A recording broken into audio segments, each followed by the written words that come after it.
Hey guys, this is Mark from High Strung Audio.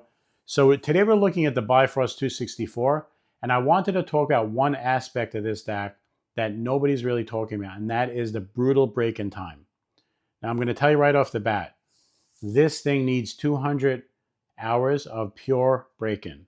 I was actually comparing this DAC to other DACs unfairly. At about 150 hours, I compared it to the Centaurus from Topping, which is a really good DAC. I also compared it to the live Harmony DAC, the Micro, and you know what? This wasn't really the best one at that point.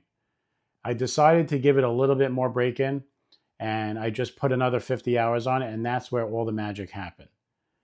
Unbelievable things started to change.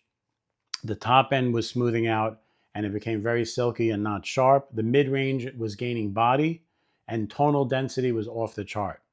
The bass was deepening. The texture was more natural. Soundstage was opening up, and the DAC really started to develop microdynamics. It was unbelievable. It basically started to sound like a typical R2R DAC, and all the magic was there. For $800, which is $200 less than the competition, this was definitely outshining all the DACs that I tested. Why am I bringing this up? You're seeing a lot of posts online describing this DAC in its break-in stage before it actually develops. A lot of people are getting the wrong idea. I'm sure there's going to be a lot of people that return this thing because they don't really know how many hours it takes to break in and they give up on it.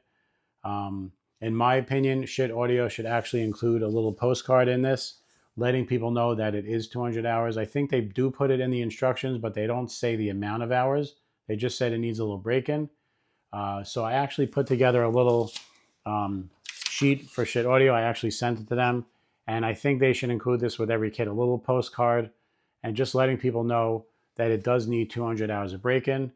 Just letting everybody out there know. Also, you have to give this, if you do own this DAC and you don't really let it run daily to get that 200 hours, you're missing out on something special. Just let it run, let it cook, and after about 2 weeks, just come back to it. It'll be a completely different DAC. The one thing I want to address is a lot of people in the comments on the previous two videos I did were saying how the Mimmer sounds better than this. And I thought that was a little interesting and funny because it's a $300 DAC and it sounded weird. So I actually started looking through the reviews on YouTube, and there's some guy, Passion for Sound, actually reviews the Mimmer and says that it does sound better than this. He rechecked it and checked again, and he said it sounds better than this. I don't understand it.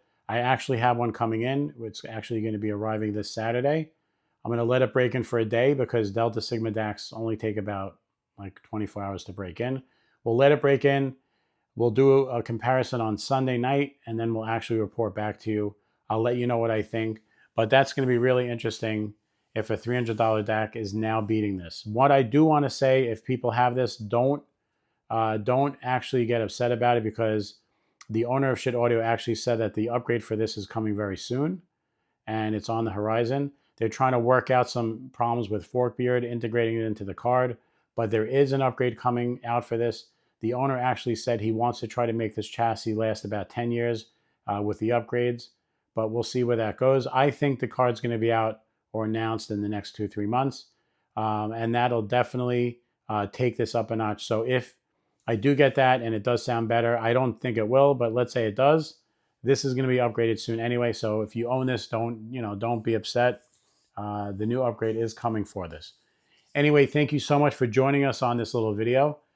Please like, share, and subscribe, and we'll see you on the next one.